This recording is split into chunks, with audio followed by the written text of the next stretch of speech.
The contract was 14 pages long. Emily Carter had read it 3 times.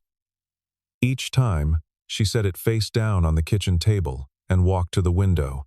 The view was the same: the gray Connecticut skyline, the bare oak trees, the parking structure of the building her grandfather had built and her father was about to lose. She watched it for a while, then she walked back and read the contract again. Her father, Gerald Carter, sat across from her with his hands folded on the table. He was 61 years old, and for the first time in her life, he looked it. The lines around his eyes had deepened over the past 6 months. His collar was slightly crooked. Gerald Carter had never had a crooked collar in his life. "The clause on page 9, Emily said. "I know what it says. It says if I refuse, the acquisition goes through without the merger protections. The employees lose their severance packages." "Yes, 2,000 people. Emily, say the number." "Dad." He was quiet for a moment. 2,000. 112. She set the contract down again. This time, she didn't walk to the window. Carter Aldrich Capital had been financially compromised for 18 months. Ever since the Mercer Fund collapse had exposed a chain of over-leveraged positions. Her father hadn't been dishonest. Gerald Carter wasn't built for dishonesty, but he had been reckless.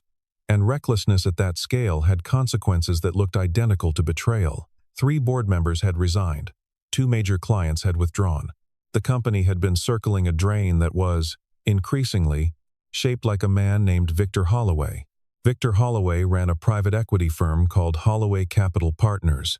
He was 54, twice divorced, and had the smooth, well-maintained quality of a man who had never experienced a consequence he couldn't outspend. For 8 months, he had been positioning himself to absorb Carter Aldrich. The offer on the table was generous on paper, and devastating in practice. It would erase the Carter family's controlling interest, restructure the workforce, and leave Gerald with a ceremonial title and a fraction of what he'd spent 30 years building. But Holloway had offered an alternative, a merger. A genuine one, with protections baked in. Employee severance guaranteed. The Carter name preserved. Gerald's position maintained. The condition: Emily would marry a man named Daniel Hayes. She had looked up the name before the meeting. There were several Daniel Hayeses in the state. She'd found the right one through the employee directory. He worked in the facilities department of Carter Aldrich's own tower. He was listed as a maintenance technician, level 2. His badge photo showed a man who appeared to be in his mid-30s. Dark hair. A calm face that gave nothing away. No profile beyond that. No social media presence she could find, which she noted without knowing what to make of it. Most people left traces without meaning to. The absence of them was, in her experience, either unremarkable or significant, and she hadn't yet decided which this was. "He works in our building," Emily said. "Yes. He mops floors." Her father flinched. "He's in facilities management."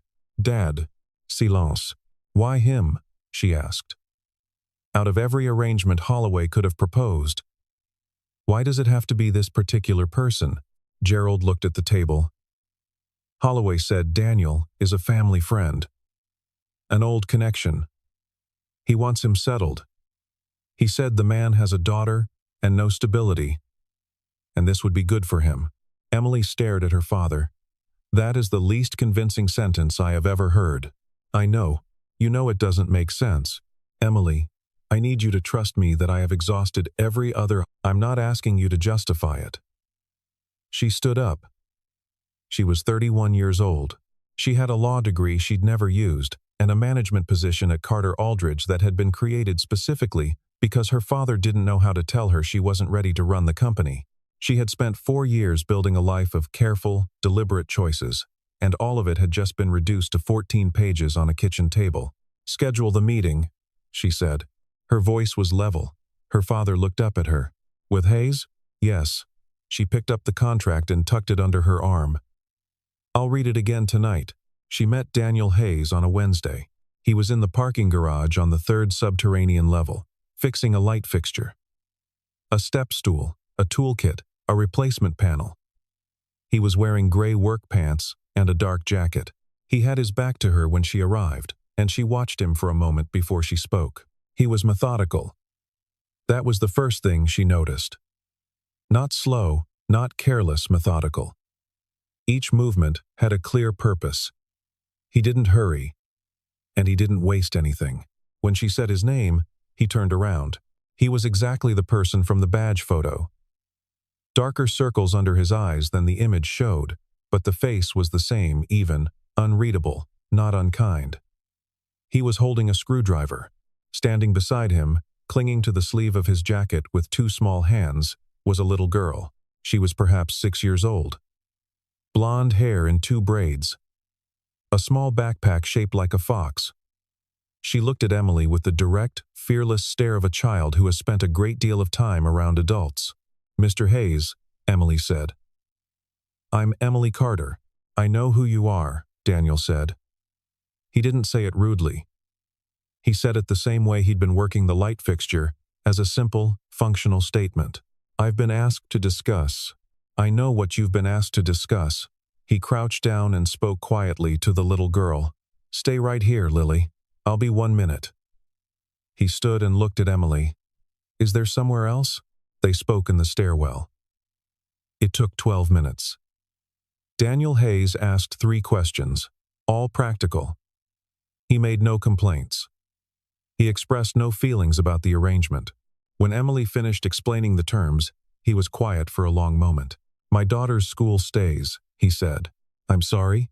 "Lily's school. She's at Crestwood. I need that to stay consistent." "That's of course. And she has a room of her own." "Yes, naturally." He nodded. "All right." Emily blinked. "That's it?" He looked at her steadily. "What else is there?" She didn't have an answer to that. She walked back to the elevator. Behind her, she heard Lily's voice, bright and clear in the concrete echo of the garage. "Dad, is she going to be the lady you marry?" She didn't hear his answer. The wedding was scheduled for a Saturday. Emily told herself it wasn't a wedding in any real sense. It was a legal formality. A transaction. The venue was a private room in the Carter Aldrich office's neutral ground, which meant it was nobody's home and felt like it.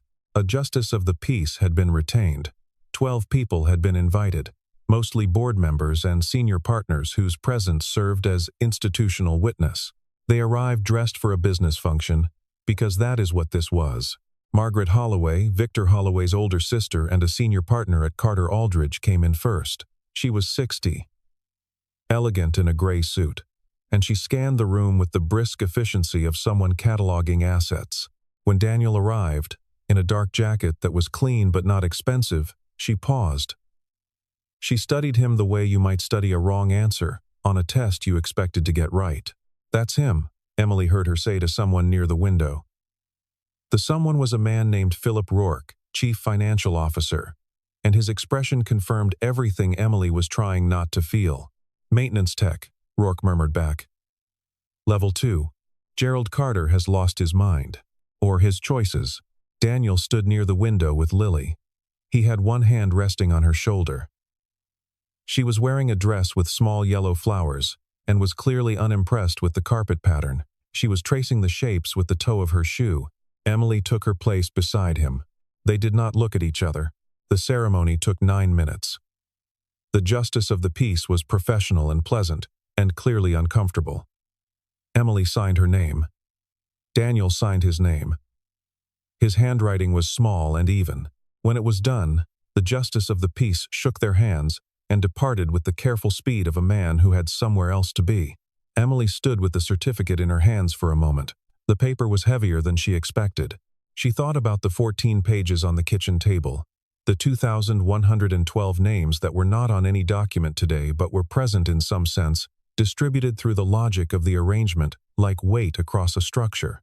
She thought about what she was willing to do for a group of people she would never meet individually. She filed the thought away and went to get a glass of water. Afterward, the room didn't so much celebrate as disperse. People moved toward the drinks table and toward each other, speaking in the low, rapid tones of people who have a great deal to say and are choosing their moments. At one point, Margaret Holloway approached the pair of them with the decisive stride of a woman used to being the one who approached. "Congratulations, Mr. Hayes," she said. with a smile that did not touch her eyes. "I understand you're in facilities? Maintenance," Daniel said. Remarkable. The word carried a great deal of weight for one syllable. "Emily, you must be so." "Margaret," Emily said quietly. "I think the caterers need help." Margaret's smile tightened. She moved away. Daniel said nothing. He was watching Lily, who had discovered a potted ficus, and was examining it with scientific intensity. Later, a man named Carl Weston, a mid-level partner, ambitious, with the confidence of someone who had never been wrong about anything he cared about, made his way to Daniel's side. "Hell of a day," Weston said, in the cheerful tone of a man who meant the opposite. He had a glass of something amber in his hand, and a looseness to his posture that said he'd already had several. "So what exactly does a maintenance tech make these days?" "I'm just curious, genuine curiosity, about what this whole situation must feel like from your—" Daniel looked at him. He didn't say anything. He didn't have to. He just looked, with an absolute steadiness that was neither threatening nor cold. It was simply the look of a man who had decided, somewhere a long time ago, that he didn't need to respond to this kind of thing. Weston's voice trailed off. He moved away, muttering something to Rourke. And then came the request that Emily had known was coming. Gerald, accompanied by the company's legal counsel, a trim woman named Patricia Sykes, approached Daniel with a folder. "We'd like you to sign a secondary agreement," Gerald said, keeping his voice low. "A clause clarifying that your signature today carries no implied claim on Carter Aldridge assets or equity positions." Daniel took the folder. He read it. He read it completely, standing there, while Gerald and Patricia waited, and the room pretended not to watch. Lily appeared at his elbow and leaned against him, and he shifted slightly so she could tuck herself under his arm, without him stopping reading. After 4 minutes, he handed the folder back. "No," he said. Patricia blinked. "I'm sorry?" "No." He picked up Lily. "If you'd like to discuss amended terms, you can have your attorneys contact mine." You have attorneys?" Patricia said, but Daniel had already turned toward the door. They had moved into a house in Fairfield County, one of Emily's properties. A 4-bedroom colonial that she had inherited from her mother and never fully occupied. It was large enough that 2 people could avoid each other entirely, and for the first 2 weeks, they did. Emily had her routines: coffee at 6:30, a run, conference calls starting at 8, the world of Carter Aldridge's slow-motion restructuring, which continued regardless of her personal circumstances. Daniel had his. He was up before her, always. She never heard him moving through the house. But the evidence of it was there: a coffee cup rinsed and left on the drying rack, a single light left on in the hallway, Lily's lunchbox assembled and sitting by the back door with the kind of precise, thoughtful care that suggested the man who packed it knew exactly what a 6-year-old would and would not eat. He took Lily to school each morning. He came home in the afternoon. He cooked dinner, always enough for 3, always left covered on the stove if Emily was working late, and always good. Not showy, just good, clean flavors, the right amount of seasoning, nothing left to chance. Emily began eating the food he left, even when she told herself she wouldn't. There was a Wednesday evening when she came home at 9:30 and found a plate wrapped in foil on the stove: lamb chops with a rosemary reduction and roasted fingerling potatoes, the kind of meal that required actual attention and considered effort, not the abbreviated domesticity of a man doing the minimum required by a domestic arrangement. She stood in the dark kitchen and ate it cold over the sink and tried to make the thing mean nothing, and mostly succeeded, and thought about it for the rest of the week. The other small discoveries accumulated. Lily's school records, which Emily had seen briefly when enrolling her at Crestwood, listed a secondary emergency contact, a woman named Dr. Adelaide Marsh, described as family friend and former colleague. Emily had looked up the name once, idly, and found a pediatric psychologist with a significant practice in Manhattan and a roster of published research on childhood grief and attachment. She thought about a father who, in the worst year of his life, had made sure his daughter had access to someone like that, had thought that far ahead through his own devastation. She put the thought away and went back to work. On a weekend morning, she came downstairs early and found Daniel and Lily at the kitchen table with a chessboard between them. Lily was studying the position with serious intensity. Daniel was waiting with the patience of someone who has entirely abandoned any interest in the clock. "Bishop," Lily said, finally. "Why?" Daniel said. "Because if I take your knight, you'll use the rook. And if you don't take the knight?" Lily thought about it. "The bishop controls the diagonal, and you have to deal with it first." "Good," Daniel said. He said it simply, the way he said everything, without inflation, without the performing pride that parents sometimes do in front of others. Just good, like a fact, like she had told him the temperature outside. Emily poured coffee and watched them, and did not say anything. She began noticing other things. On a Tuesday evening, she passed by the room he used as a study. The door was ajar. She glanced in without thinking. She was carrying a stack of folders and not paying attention to where she was looking, and she saw, on the desk, what she initially took for a standard laptop setup, but the screen showed a matrix of moving data that didn't look like anything she recognized from the financial world she worked in. Dense, multi-layered, with feeds she couldn't identify. He was on the phone. He wasn't speaking English. It might have been Mandarin. It might have been something else. She wasn't certain. She kept walking. The following week, Lily was doing homework at the kitchen table when Emily sat down with her laptop. They had established a cautious, parallel existence. Lily was curious and unshy, which meant she asked questions. And Emily answered them, and they had arrived at a kind of provisional peace without ever explicitly negotiating it. "My teacher says I'm advanced," Lily said, without looking up from her worksheet. "She says I read at a 5th grade level. That's impressive. Dad says reading is how you learn to think slowly enough to understand fast things." Emily paused over her keyboard. "Your father said that?" "He says a lot of things like that." Lily colored in a diagram of the water cycle. "He also knows how to say hello in 11 languages. I've counted." She looked up. "Do you speak other languages?" "French," Emily said, "and some Spanish." Lily considered this. "Dad speaks those too. Plus the others." She returned to her worksheet. "He taught himself. He says you can learn anything if you're patient, and you don't care about looking stupid in the beginning." Emily thought about the phone call, the data streams, the attorney reference at the wedding. "Lily," she said carefully, "what did your dad do before his current job?" Lily shrugged with the supreme disinterest of a child who has been asked a question she considers already answered. "He worked in an office. Then Mom died." And he stopped. She said it plainly, the way children say plainly the things that adults take years to speak. "He says the office was making him into someone he didn't like. So he stopped." Emily didn't say anything for a moment. "I'm sorry about your mom," she said. Lily nodded. "Me too. But I don't remember her very much. Dad has pictures." She paused. "He cries sometimes when he thinks I'm asleep, but not as much as he used to." The kitchen was very quiet. "He's a good dad," Emily said. It came out before she decided to say it. Lily looked at her with those clear, direct eyes. "I know," she said, and returned to the water cycle. Meanwhile, Gerald Carter was receiving communications he didn't understand. 3 separate acquisition attempts, 2 from Holloway's subsidiaries, 1 from an intermediary fund in the Cayman Islands, had been suspended.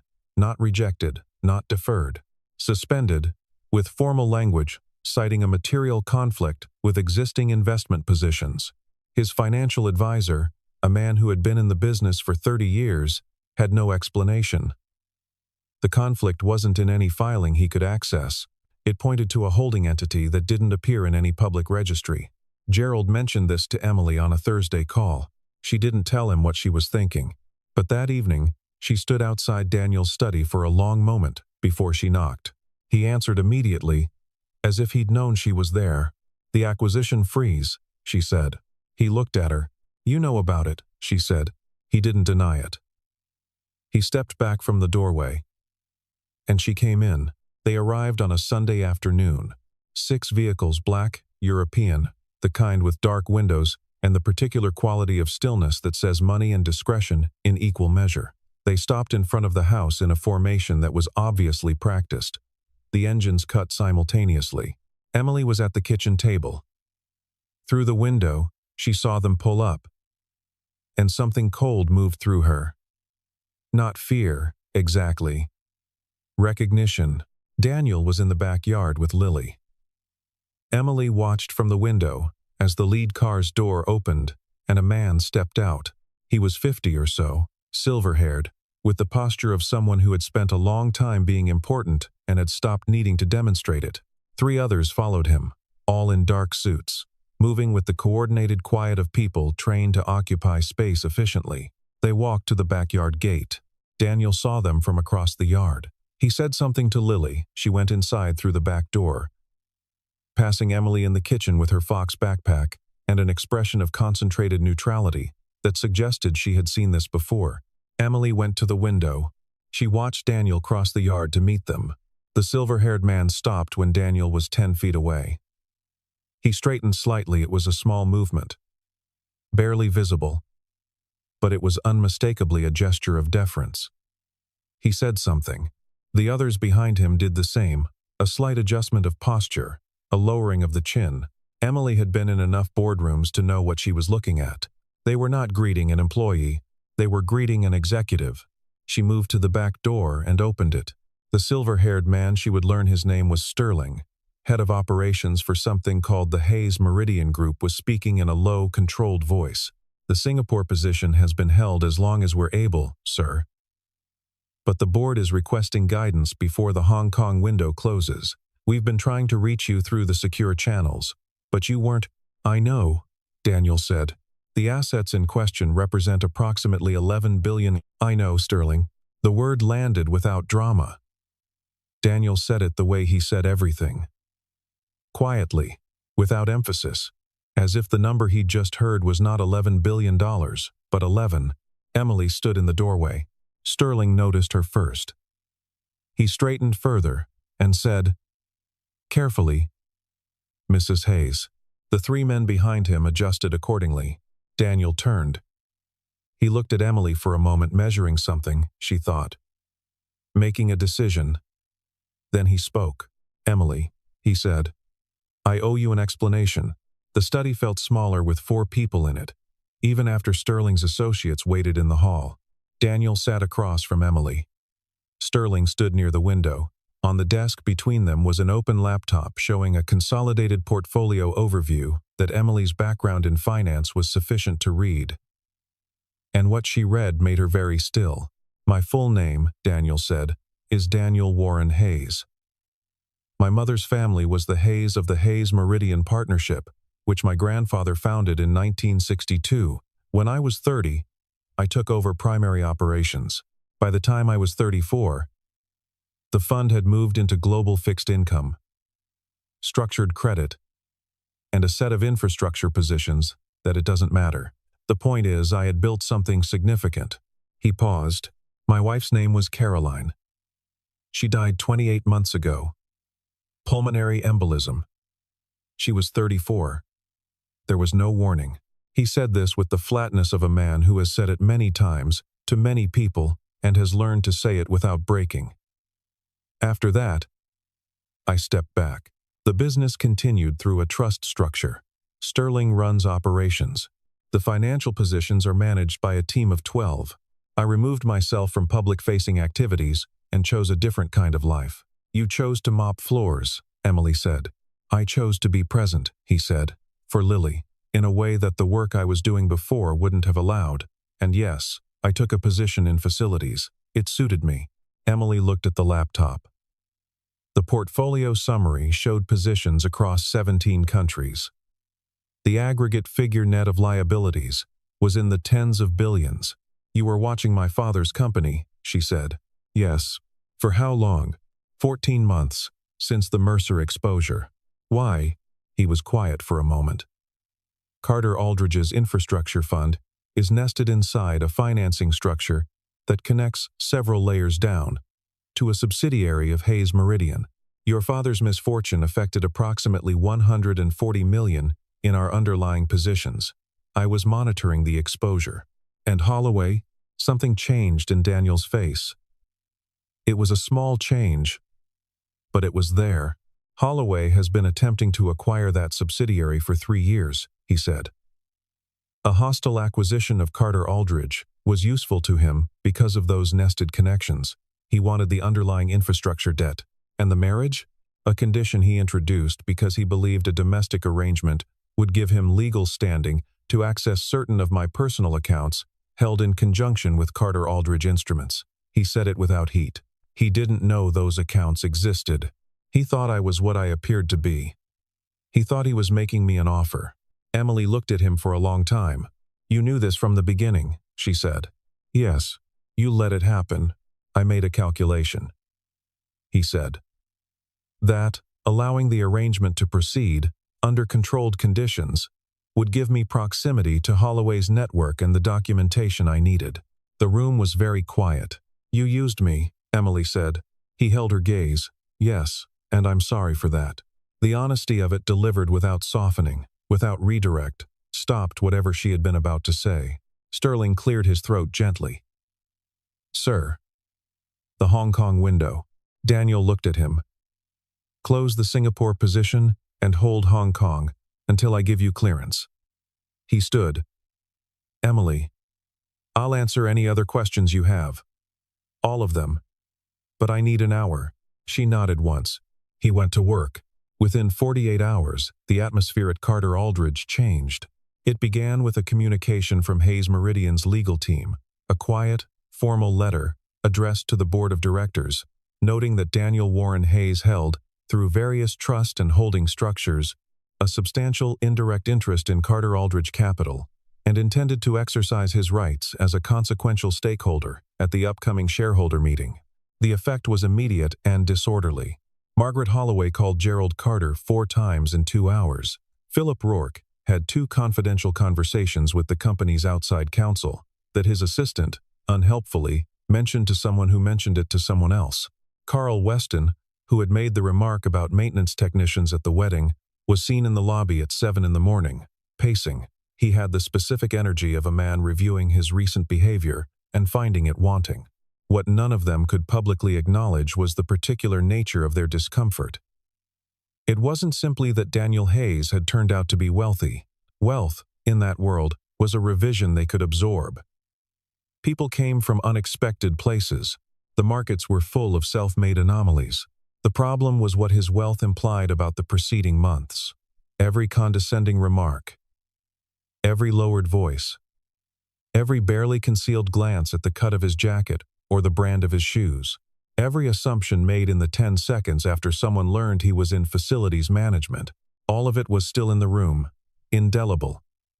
And the people who had participated in it were now standing in a space where the target of their contempt controlled positions that dwarfed their own. Victor Holloway did not call. Victor Holloway sent his attorney. The attorney arrived at Emily's office on a Thursday. He was a compact man with a briefcase and the energy of someone who had been sent to deliver a threat and was professionally uncomfortable with the assignment. My client, the attorney said, is open to a renegotiation of the current agreements, subject to— No, Emily said. The attorney blinked. I'm sorry? No renegotiation. Tell your client that the shareholder meeting proceeds as scheduled. She returned to her papers. Is there anything else? The attorney left. That evening, Holloway moved to a different approach. A financial journalist freelance, based in New York, with a history of pieces that aligned remarkably well with particular private equity interests, published an article suggesting that Daniel Hayes's financial history was difficult to verify, that the Hayes Meridian trust structure was opaque, and that several international positions might warrant regulatory scrutiny. The article was live for 6 hours before Hayes Meridian's communications team had it retracted with a correction. The legal letter that accompanied the retraction request was 32 pages long. Then Holloway went after the daughter. It was a small thing, a call placed to the admissions office at Crestwood School, a casual inquiry about documentation irregularities in Lily Hayes's enrollment file. It was the kind of move designed to be deniable, the kind that was meant to rattle rather than to wound. Daniel learned about it on a Friday morning. Emily watched him read the message from the school administrator. She had been expecting something anger or the cold, controlled fury that powerful people deploy when they've been personally touched. What she saw was different. He set the phone down. He was quiet for a moment. Then he opened his laptop and began typing. The typing was steady and unhurried and went on for 40 minutes. "What are you doing?" she asked. "Preparing for Monday," he said. What Holloway had not known, what nobody outside of a small legal and financial team had known, was that Hayes Meridian had spent 11 months quietly accumulating documentation. The original connection between Carter Aldridge and Hayes Meridian's underlying positions had prompted Daniel to investigate the Mercer Fund collapse in detail. What the investigation had found went considerably beyond a chain of over-leveraged positions and an unfortunate series of market events. The Mercer collapse had been partially engineered. Not by Gerald Carter. Gerald was exactly what he appeared to be. A man who had made a serious error of judgment in a crisis. But the crisis had been shaped, 3 years earlier, by a coordinated sequence of short positions taken through a series of shell entities, 2 of which traced back, through a sufficiently patient chain of corporate registrations, to Holloway Capital Partners. Holloway had bet against Mercer. He had helped ensure Mercer would fail. And when it did, he had used the fallout to position himself for the acquisition of Carter Aldridge.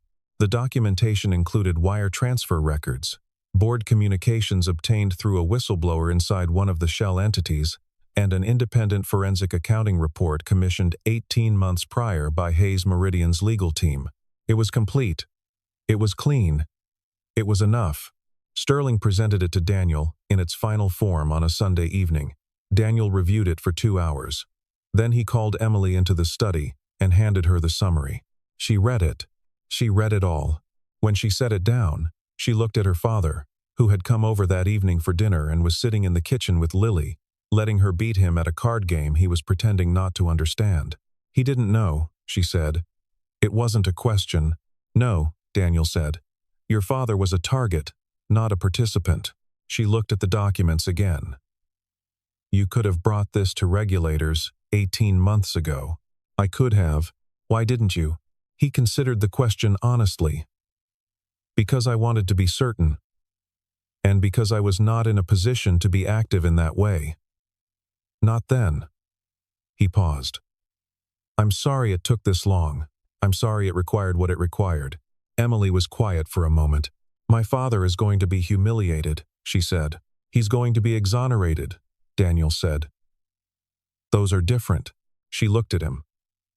In the kitchen, she could hear Lily laughing at something Gerald had done wrong with his cards, and her father's low, delighted, surprised laugh in response, the laugh of a man who had been briefly allowed to stop being afraid. "Monday," she said. "Monday," he confirmed. The Carter Aldridge shareholder meeting was held in the conference hall on the 22nd floor. It seated 140 people. It was full. Victor Holloway arrived with 4 associates and his attorney. He took a seat on the left side of the room, 3rd row. The position of someone who expected to be watching events unfold in his favor. He was tan, recently returned from somewhere warm, and he carried the easy confidence of a man who has not yet received news that changes things. Emily arrived with her father, who looked like he had not slept well. She had told him, the night before, only what she needed to tell him. She had kept it contained and direct. "There is documentation. It will be presented today. Stay close to me." He had asked, quietly, if Daniel had done this. She had said yes. He had nodded and said nothing more. Daniel arrived alone. He came in through the side door, exactly at the scheduled time. Without the suited retinue that Sterling had offered, he was wearing a dark jacket and gray trousers, and the same unhurried quality he brought to every room. He took a seat near the front. Several people in the room recognized him. Several more did not. Holloway looked at him briefly and looked away. He had known Daniel was coming, had received the notification through legal channels, and had clearly calculated that the man's presence was manageable. The meeting opened normally. Procedural items. A financial overview. A presentation from the restructuring committee. Then Daniel raised his hand. The chairman recognized him. Holloway's attorney leaned toward his client. Daniel stood. "I'd like to introduce a motion under Article 14 of the shareholder agreement," he said, "relating to material information affecting the integrity of the current acquisition proceedings." He nodded to Sterling, who was standing near the projection equipment. The screen behind the podium changed. What appeared was a set of documents, clean, structured, professionally formatted. The kind of presentation that had clearly been prepared by people who knew precisely how these things were done. Wire transfers, board communications, the forensic accounting summary, a timeline of the Mercer positions, annotated. Daniel presented it in 30 minutes. He spoke without notes.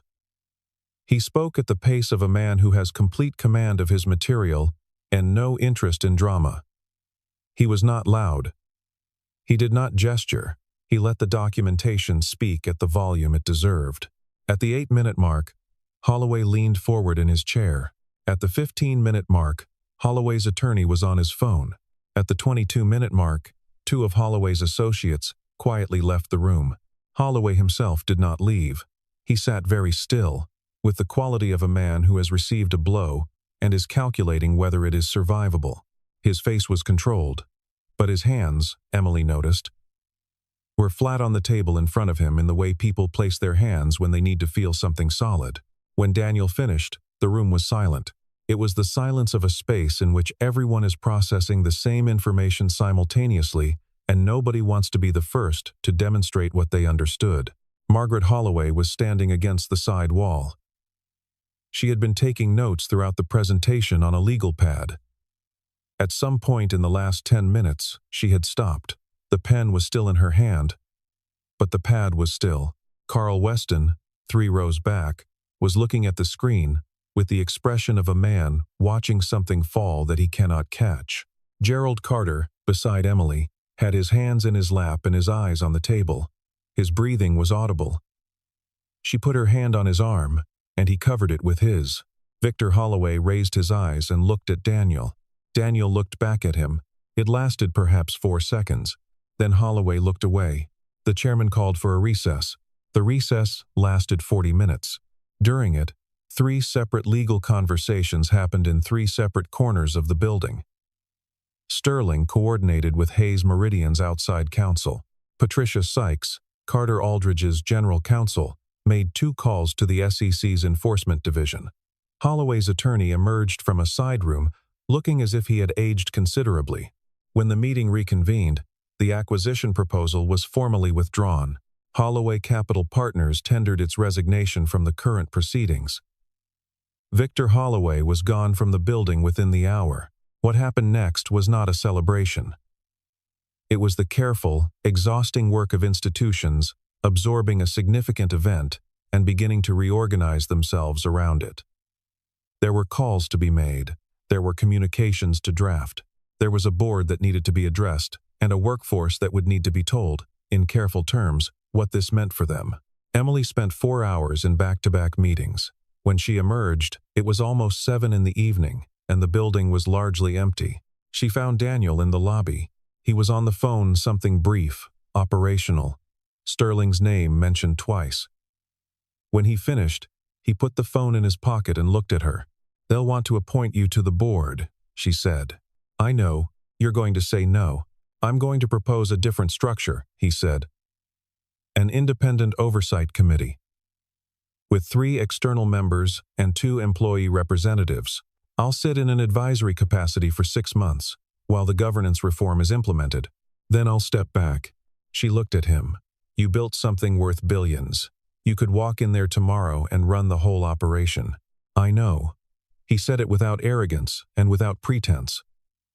"I've done that. I know what it costs." The lobby was quiet.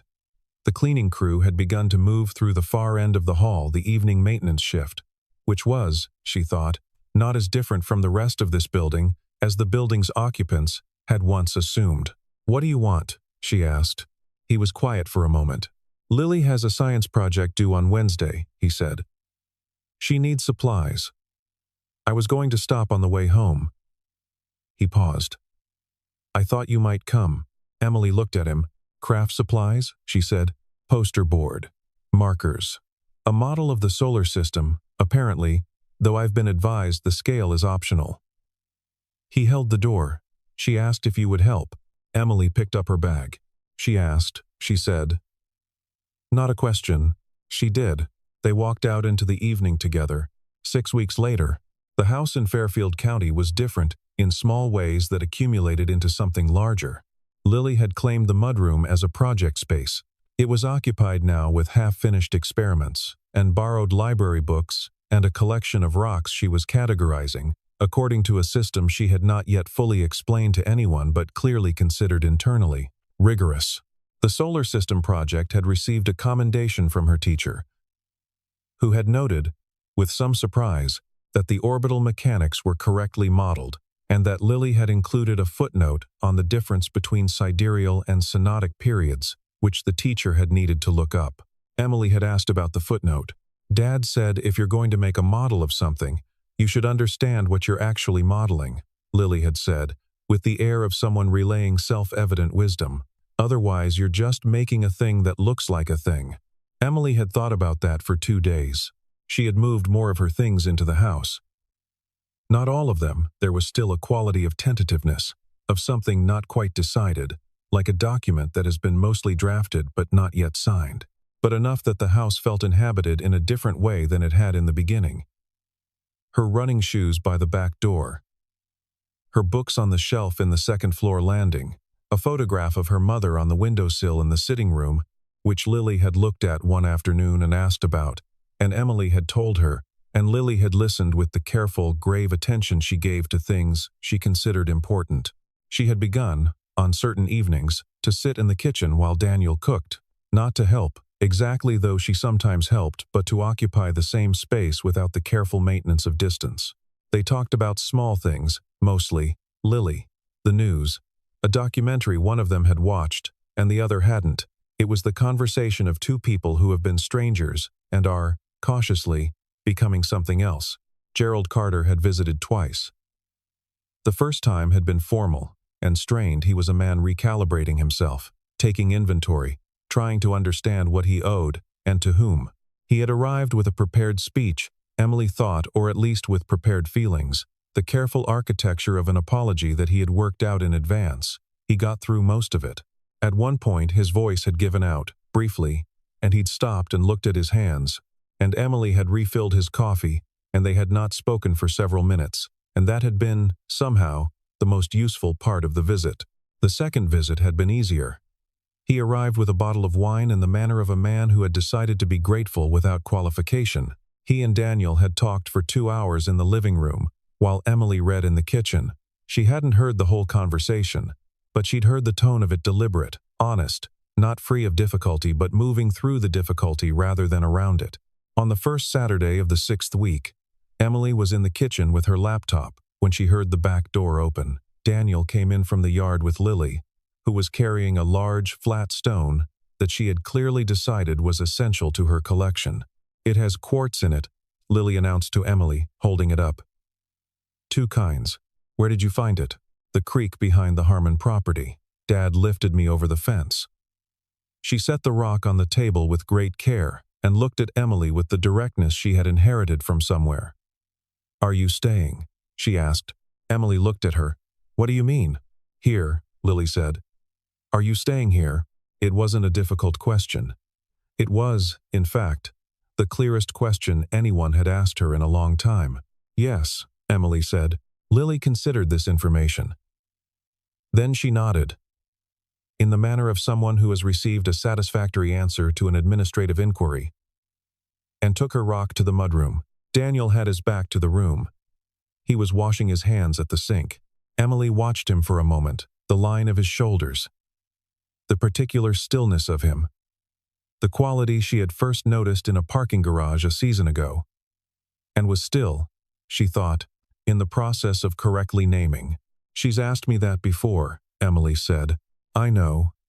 He turned off the tap. She told me. What did you say when she told you? He turned and looked at her, and there was something in his face, not quite a smile, not quite something else, the expression of a man who has been very careful for a very long time and is deciding, carefully, to be less so. I said she should ask you herself, he said. Emily nodded. The evening light was coming through the kitchen window in long, flat angles. The particular late afternoon light of early spring in Connecticut. Outside, they could hear Lily in the mudroom, reorganizing. Dinner, he said. I'll help, she said. There was no declaration between them, no scene, no formal recognition of what had changed or was changing. There was only the kitchen, and the light, and the sound of a child cataloging stones in the next room, and two people standing close enough to each other that the distance between them had ceased, without announcement, to be the point. Somewhere in the drawer by the door, their marriage certificate lay under a takeout menu and a school permission slip and a crayon drawing. Lily had made of what might have been the solar system or might have been something else entirely. Emily had read it once, when Lily was asleep, running her thumb over Daniel's signature small and even, like everything he did. She had thought, he didn't need any of this. The house, the money, the arrangement, the title. He had all of it already, and had chosen to put it down, and she had thought, he chose something harder. He chose to be present. She had not, at the time, known how to feel about that. She was beginning to. There is a particular kind of strength that makes no noise.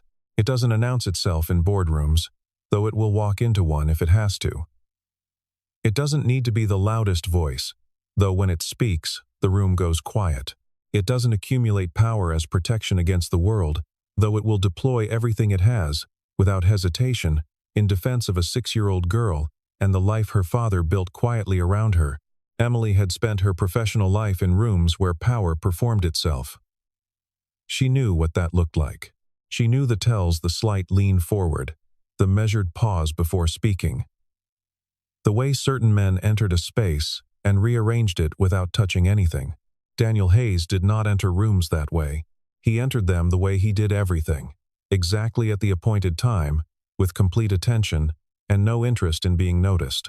She had mistaken that for smallness. She had seen the work clothes and the quiet manner and the step stool in the parking garage, and she had read them as limitations, as the evidence of a life that had not amounted to much. She had been wrong in the specific way that people are wrong when they mistake the voluntary for the involuntary, when they see a man who has put something down and assume he never had it to put down in the first place. The truth was that Daniel Hayes had walked away from more than she had ever accumulated. He had walked away not in defeat but in full knowledge of what he was leaving, and why, and what he was choosing instead. He had chosen a step stool and a lunch, packed with exactly the right contents, and a chess game played at a 6-year-old's pace, and 11 languages learned in the margins of a life that the world would have described, looking at the surface of it, as modest. She didn't say this out loud. There was no occasion to say it, no moment in which it would have fit cleanly into the ordinary language of an evening. But she knew it. The way you know things that don't require ceremony in the body, in the bone, in the particular quality of a kitchen, at 6 o'clock in spring, when the light is doing what it does, and someone you have been wrong about is cooking dinner 10 feet away from you. Outside, the light shifted. Daniel put a pan on the stove. From the mudroom, Lily called out, "What are 2 mica granites called again?" "Leucogranite," Daniel said, without turning from the stove. A pause. "How do you know that?" "I read," he said. Emily smiled at her laptop screen, the kitchen filled with the smell of something good. She hadn't married a janitor. She hadn't married a billionaire. She had married the only person in the room who had signed that contract without needing anything on the other side of it. That, she was learning, was the rarest thing in any world.